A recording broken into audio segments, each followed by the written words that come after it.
esses gastos agora com o Rio Grande do Sul? Assim, esses gastos têm que acontecer. Eu acho que não há dúvida a respeito disso. E o arcabouço fiscal, na verdade, todos os regimes fiscais que a gente teve no Brasil ao longo do tempo, desde a LRF, a Lei de Responsabilidade Fiscal, o teto de gastos, o novo arcabouço, tem ali uma previsão para momentos como esse, em que flexibiliza-se as regras e pode-se gastar o que for necessário. Não há dúvida que entre ter uma dívida um pouco mais alta e salvar o Rio Grande do Sul, ou ajudar o Rio Grande do Sul, e ter uma dívida mais baixa e não fazê-lo, naturalmente, obviamente, a primeira opção é a que tem que ser adotada. Então, isso vai acontecer. Quanto? Não sabemos. Não temos a menor ideia. Imagina que são bilhões e bilhões pelo estrago. Passa de dezenas. Né? Passa de dezenas. O colapso da infraestrutura, de moradias, de tudo que a gente vê é uma tragédia absurda. Pois é. E as pessoas vão precisar de ajuda, né? Essa linha de crédito que o governo está estudando com garantia é isso, porque as pessoas podem ficar sem emprego. As empresas podem ter fechado, sabe? Você não sabe o que vai sobrar quando a água baixar. É isso. Isso é uma coisa que o que eu acho que a melhor alternativa do ponto de vista financeiro é criar as condições para fazer a transferência o mais rápido possível, né?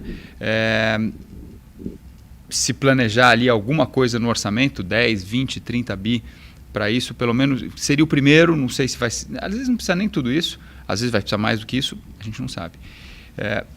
Hoje não tem muito o que fazer, os gastos são gastos de fato menores agora, porque eu acho que o gasto mais importante vai ser o gasto de reconstrução, só que o gasto de reconstrução só vai vir depois que a água baixar, a gente conseguir saber, isso provavelmente vão ser gastos de 25, 26, talvez 27, não sei quanto tempo a gente vai demorar para fazer tudo isso, tem que ter lá um pedaço reservado no orçamento, uma dívida um pouco maior e bola para frente. Esse do ponto de vista financeiro. Tem episódios parecidos no passado? Poucos, né? Eu acho que o mais parecido assim que a gente... pandemia não é um bom exemplo, porque pandemia é diferente, embora foi necessário fazer gastos acelerados. O Katrina nos Estados Unidos, talvez seja o mais parecido, eu dei uma estudada nisso esses dias. Você olha as fotos ali de St. Louis naquela época, é muito parecido com as fotos de Porto Alegre, né?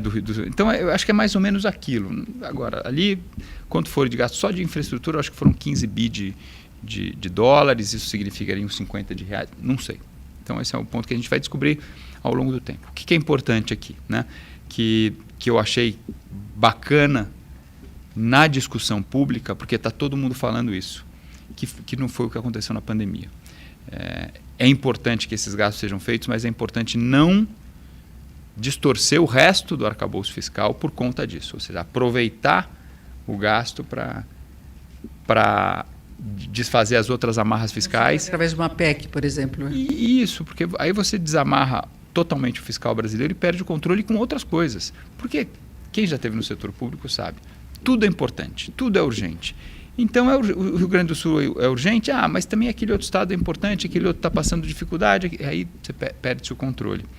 E eu citei a pandemia, porque eu me lembro que na pandemia, como estava todo mundo muito agoniado, era uma coisa meio assim, paga logo, quem está preocupado com dívida nesse momento, quem está preocupado com déficit nesse momento, não é isso, não é essa a questão é fazer de uma maneira eficiente até. Né? Eu acho que a gente aprendeu com a pandemia, eu acho que na pandemia a gente gastou muito mais dinheiro do que se precisava, com algumas coisas. E não teve controle. Depois eu acho que foi uma onda de processos aí dos estados e municípios, porque não se controlou preços, desvio de recursos e uma série de coisas. É isso. Então, acho que está todo mundo, e quando eu digo todo mundo, é todo mundo mesmo, assim, opinião pública, Congresso, políticos, analistas de olho, para que isso seja feito de forma governo. Agora, isso não dispersa um pouco o foco do governo em relação ao ajuste fiscal? Porque a gente estava numa fase e continua ainda de discussões, de medidas, teve a aprovação do DPVAT, tem a briga, a questão da desoneração da folha, a gente vê a Haddad ainda tentando avançar com medidas que garantam mais receita, ele tenta mostrar o compromisso fiscal,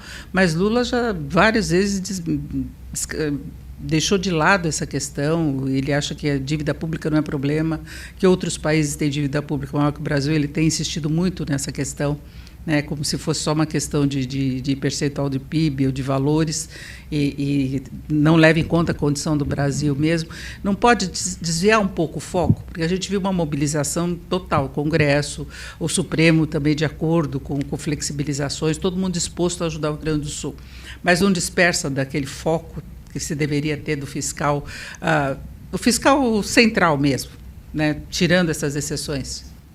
Pode dispersar, acho que esse é um risco, de fato. Queria chamar a atenção para a condição inicial. Por que o ajuste fiscal é tão importante? Por que ter as contas em ordem é tão importante? Entre outras coisas, equilíbrio, previsibilidade, não ter pressão de preço, entre outras coisas, estar mais preparado para um momento como esse. Né? Que a gente vai ter que gastar com o Rio Grande do Sul? Vai. É como se você tivesse um problema na sua família e tem que ter um gasto médico importante com um ente querido. Você vai gastar, não importa o que você vai ter que fazer. Agora, se você tem uma vida financeira equilibrada, isso é absorvido muito mais facilmente. Se você não tem uma vida financeira equilibrada, isso vai ser muito mais difícil. O drama é muito maior. E o Brasil não vinha com uma vida financeira muito equilibrada, aliás, já há muito tempo. E com atraso de investimentos. Então, a gente já não tem condição de fazer investimento, tem déficit público há muito tempo, crônico, despesas obrigatórias que crescem muito além da inflação, muitas vezes não faz sentido.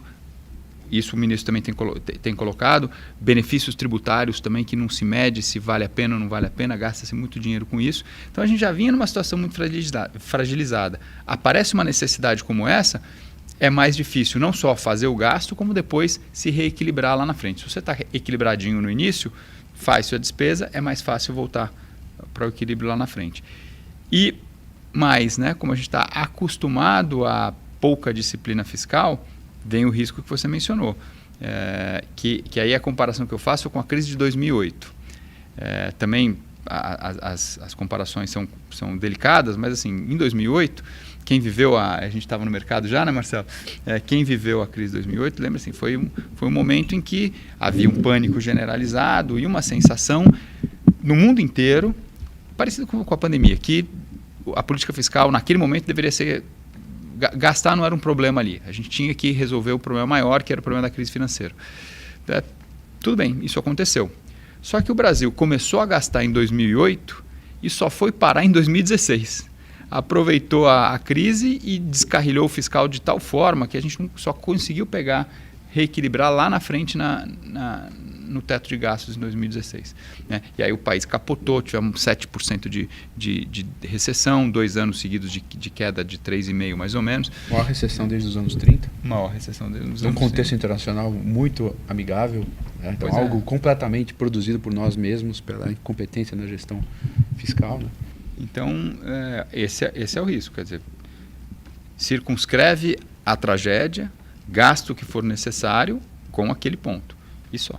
E o governo que já estava dividido nessa questão de gastos, né? Porque você tem a equipe econômica tentando focar no ajuste, tentando manter as metas, e, por outro lado, a ala política querendo gastar, até porque tem o problema da popularidade que também está em queda.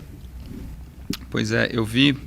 Em algum jornal, não me lembro qual agora, uma notícia que era assim,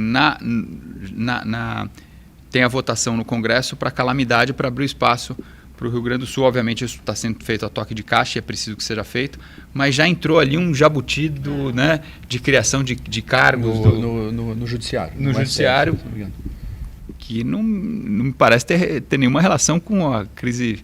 Né, emergente do Rio Grande do Sul, mas é esse tipo de coisa que a gente tem que ficar de olho. E a gente sabe que municípios e estados também estavam no momento de cobrança do governo de mais ajuda, renegociação de dívida. Então, se houver, tendo a moratória para o Rio Grande do Sul, que eu acho que é o mais lógico no atual momento, que eles vão gastar muito, outros estados, depois de passar esse impacto da tragédia, vão querer também algumas concessões. Particularmente, eu acho que é o maior risco hoje.